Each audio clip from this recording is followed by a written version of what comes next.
Second Battle of Java Sea in the Pacific.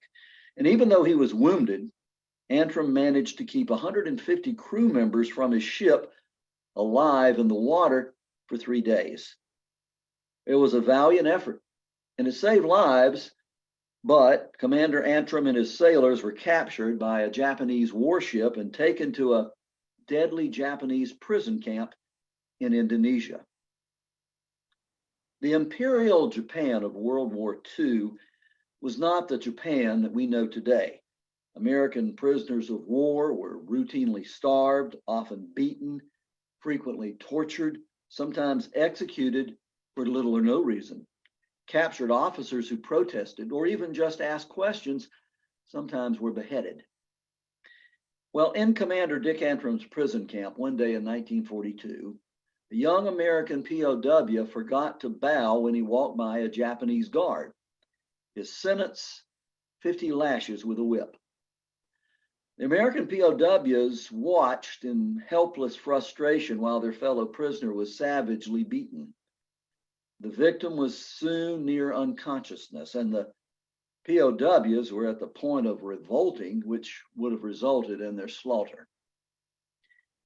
And then Dick Antrim stepped forward. He knew what could happen. He knew he could be bayoneted or even beheaded, but he acted anyway. He calmly stepped forward and asked the Japanese guards if he could take the rest of the prisoner's punishment. The Japanese guards were stunned. They weren't accustomed to officers showing such concern for their men. That wasn't the way of a military dictatorship. In amazement, they looked at each other. They looked down at the beaten prisoner. They looked back at Dick Antrim, and then they turned and walked away. The prisoner was saved, the POWs were inspired, and Dick Antrim was later awarded the Medal of Honor. Commander Richard Antrim, he made a positive difference in the lives of 2,700 American prisoners of war because he understood a key lesson in leadership. Real leaders always take care of their people. Lesson in leadership number 2. Real leaders always take responsibility. At 10 p.m. on the eve of D-Day, June the 6th, 1944, American paratroopers from the 101st and 82nd Airborne Divisions were lined up on airstrips in southern Britain, waiting for the order to board their aircraft. The Allied invasion of France was finally underway, and in a few hours, in the early morning darkness of D-Day, they would parachute from their aircraft behind German lines in Normandy. Just before they received the order to take to the skies, some of them got a visit from General Dwight D Eisenhower. Eisenhower was the supreme commander of Allied forces in Europe, the mastermind of D-Day, and the man who was sending tens of thousands of young Americans in uniform into harm's way.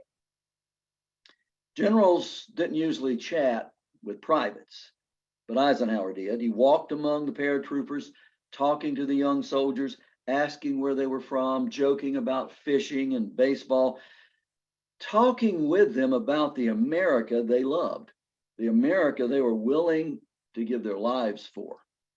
He was trying to encourage them, but typical of the greatest generation, they encouraged him. "Quit worrying, General," one soldier told him. "We'll take care of this thing for you." Well, soon afterwards, the young paratroopers were in the dark skies of Normandy. Some were shot out of the sky when they parachuted down. Others landed in water and weighed down with equipment, they drowned. Many glider troops perished when they landed in gliders that skidded across fields that the Germans had flooded and crashed into thick hedgerow fences. But most made it and captured their objectives, holding key crossroads and villages, and bridges and causeways for the main Allied force, which was scheduled to land on Normandy's beaches. The Allied landings occurred at dawn as planned. Troops poured ashore. They broke through the German defenses and pushed inland from 4 of the 5 Allied beaches, from Utah, Gold, Juno, and Sword beaches. But The Allied invasion slammed to a halt on one beach, on the beach that was codenamed Omaha, the one that would forever be known as Bloody Omaha. There, the beachside bluffs were high, the defenses were strong, the German troops were tough, and the first two waves of American soldiers were slaughtered in some places. Hour after hour passed and no breakthrough. And if American troops could not secure Omaha Beach, it seemed possible that the entire invasion might fail. Surely, if that occurred, it would have been no fault of General Eisenhower's. His planning and coordination of the largest amphibious operation in history had been brilliant. If D-Day had failed, surely the blame would not have been placed on him. But Eisenhower thought differently. Only his closest advisors knew that when the D-Day landings began, back at Eisenhower's headquarters was a secret message that he had written before D-Day was launched. It was supposed to be released to the public if the landings failed. In it, Eisenhower explained very humbly that the forces under his command deserved no blame. Instead, as the Supreme Allied Commander, he and he alone was responsible for any failure. Well, D-Day did not fail, of course. The American soldiers on Bloody Omaha Beach finally broke through the German defenses, and the Allied landing force successfully linked with the paratroopers. Eisenhower's secret statement was never publicly read, and less than 1 year after D-Day, Nazi forces in Germany surrendered, and victory in Europe was being celebrated by Americans everywhere. As for General Eisenhower, well, within a few years, of course, he would become President Eisenhower, due largely to his successful leadership as the Supreme Allied Commander, because Dwight D Eisenhower understood that real leaders always take responsibility. Lesson in leadership number 3. Real leaders don't give up easily, they persevere. Now, don't feel uninformed if you've never heard of Elaine Wright. She wasn't famous. She didn't go to war. She wasn't even in the military. But Elaine Wright was a member of the greatest generation, and she was a real leader. During World War II, she was a civilian volunteer at the USO canteen in North Platte, Nebraska. The USO was a private nonprofit agency that brought entertainment to Americans in uniform. It was famous for staging performances for the American Armed Forces, some 400,000 performances during World War II. But the USO's most popular contribution to the war effort was the USO canteen. Canteens were set up in churches, storefronts, railway stations, and they gave young Americans in uniform who were far from home little things that meant a lot. A hot cup of coffee, a cold sandwich, a warm smile. North Platte, Nebraska was just a little prairie farming community, but lots of troop trains crossing America stopped there to take on water. And Elaine Wright and the other women volunteers in North Platte wanted to do their part for the war effort. So every day, they made and passed out sandwiches, donuts, and coffee to soldiers, sailors, and Marines from daylight until the last train left. Elaine Wright was a middle-aged mom. Her husband worked for the railroad. They had one grown son who had joined the Army and gone off to war. So when Elaine Wright served those young men in uniform at the North Platte canteen, she thought about her son. And she hoped that somewhere, someone was helping him. Then one day, she didn't show up at the canteen as usual. The other volunteers thought that was odd. Elaine was always so dependable. And then they heard the news. Elaine's son had been killed in action. Nobody would have been critical if Elaine had never come back to volunteer at the canteen. She had done more than her part. But a few days later, there she was, handing out sandwiches, donuts, and coffee. I can't help my son, she said, but I can help someone else's son. And so she continued to work at the North Platte canteen day after day. The government did not pay Elaine Wright and the other volunteers at the North Platte USO, or even pay for the food and drink they prepared and gave away. But by war's end, Elaine Wright and the other volunteers at the little USO canteen in North Platte, Nebraska, had served more than 6 million Americans in uniform. And for generations to come, Elaine Wright of the North Platte USO canteen will personify the tremendous contribution of American civilians in World War II, because she understood that real leaders don't give up easily, they persevere. Lesson in leadership number 4. Real leaders do the right thing. 22-year-old Desmond Doss was willing to go to war. He just didn't want to take a weapon. Doss was a mountain boy, a hillbilly from the Blue Ridge country of Virginia. He was also a devout Christian. And while most Christians believed they had a biblical right to self-defense in a just war, especially fighting the evils of Nazi Germany and Imperial Japan, Desmond Doss believed he could not, in good conscience, take a human life. And so he became a conscientious objector. It was a title that Doss did not like. He did not object to serving his country in uniform, he explained. He just did not want to kill anybody. Therefore, he considered himself to be a conscientious cooperator. When he got his draft notice, he was working in a shipyard which qualified him for a draft exemption, but he didn't take it. Instead, he went into the Army as a conscientious objector and asked to serve as a combat medic in the U.S. Army 77th Infantry Division. Why? Because he believed it was the right thing to do. I felt like it was an honor to serve God and my country according to the dictates of my conscience, he said later. Some of his fellow soldiers, however, understandably were suspicious of Doss. Could a conscientious objector really be trusted in combat, they asked each other. And they didn't view Doss with much respect until they reached the combat zone in the South Pacific. There, the questions about Doss's courage all stopped. Why? Because when others ran to the rear, Desmond Doss ran to the front. His bravery became legendary. When fighting began, it was said, Desmond Doss would grab his medic's kit and head for the sound of the guns. In April of 1945, the 77th Infantry Division was engaged in the bloodiest battle of the Pacific War, the Battle of Okinawa. The division was ordered to drive the Japanese from a 40-foot high plateau called Hacksaw Ridge.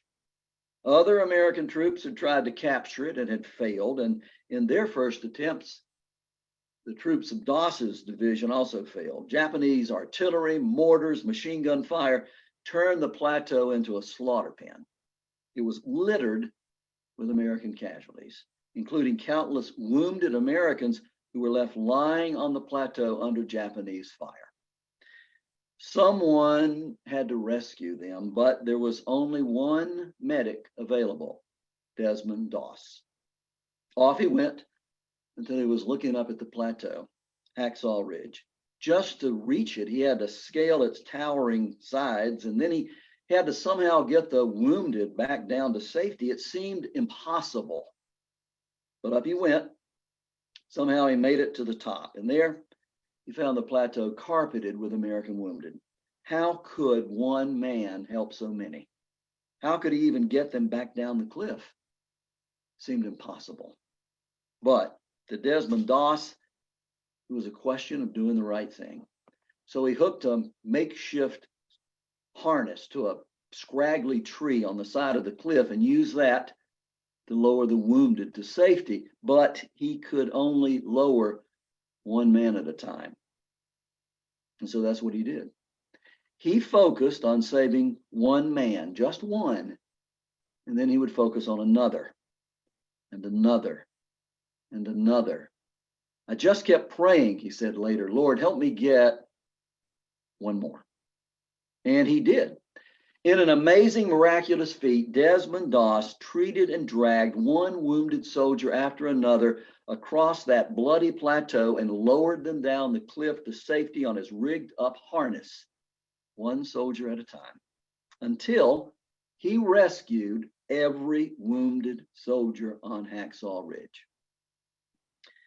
Afterwards, Army investigators were sent to examine this extraordinary rescue, and they concluded that Desmond Doss, the conscientious cooperator, had rescued no less than 75 wounded American soldiers from Hacksaw Ridge all by himself, one at a time, and some said the number was actually more than 100. All saved because Desmond Doss wanted to do the right thing. And how about the soldiers who had once doubted him? The men who served with Doss showed how they felt about him when he was wounded on Okinawa. He was hit once by shrapnel from enemy artillery, then was hurt again when he rolled off his stretcher so another soldier could take it.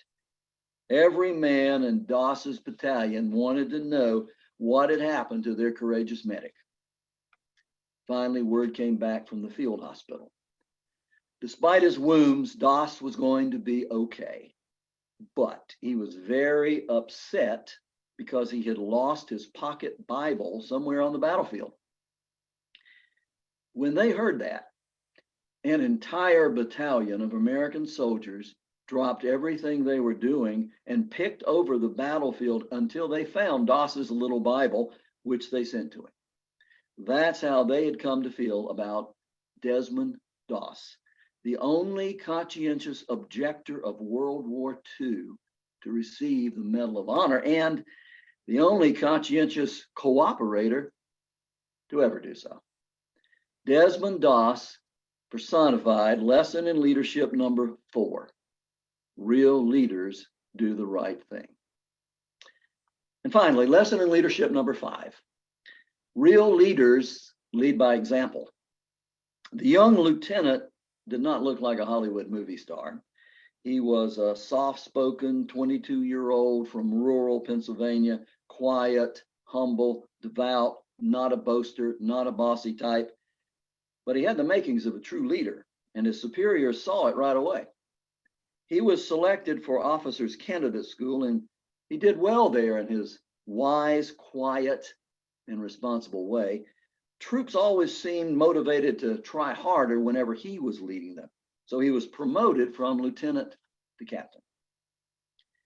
What was it about this humble young officer that so inspired the troops he led? Well, he took care of his people, and his men were better for it.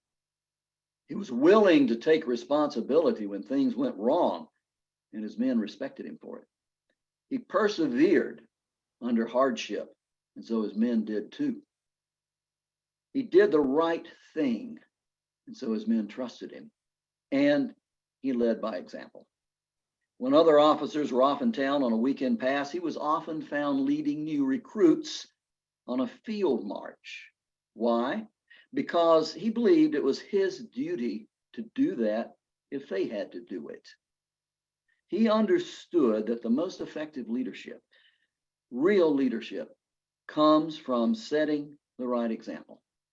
He didn't shirk the hard duty, the dirty work, the jobs nobody wanted, and he didn't complain because he wanted to lead by example.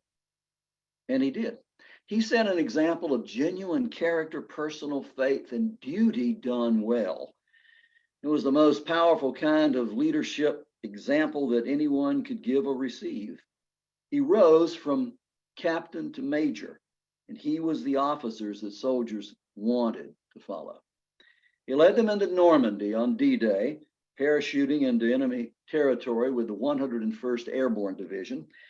When he drew a deadly assignment to knock out a German artillery battery firing on Utah Beach, his soldiers followed him without question. And his leadership by example paid off. In what became known as the assault at Brecourt Manor, he and 13 men defeated a force of more than 60 German troops and destroyed 4 deadly German artillery pieces. And they did so with such teamwork and such efficiency and with so little loss of American life that their courageous assault became a West Point classroom lesson in leadership for more than 50 years. He was eventually promoted to battalion commander, still leading by example, but leading larger numbers of American troops. He led them through Operation Market Garden in Holland, through the Battle of the Bulge in Belgium, and on into Germany until the end of the war. He proved himself to be the leader who led by example.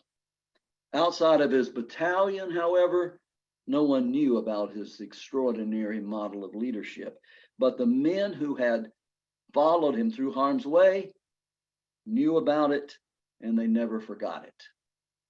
In the decades to come, those aging paratroopers from Easy Company, that band of brothers from the 101st Airborne's 506 Parachute Infantry Regiment, would remember him with respect and gratitude because of his personal example of leadership.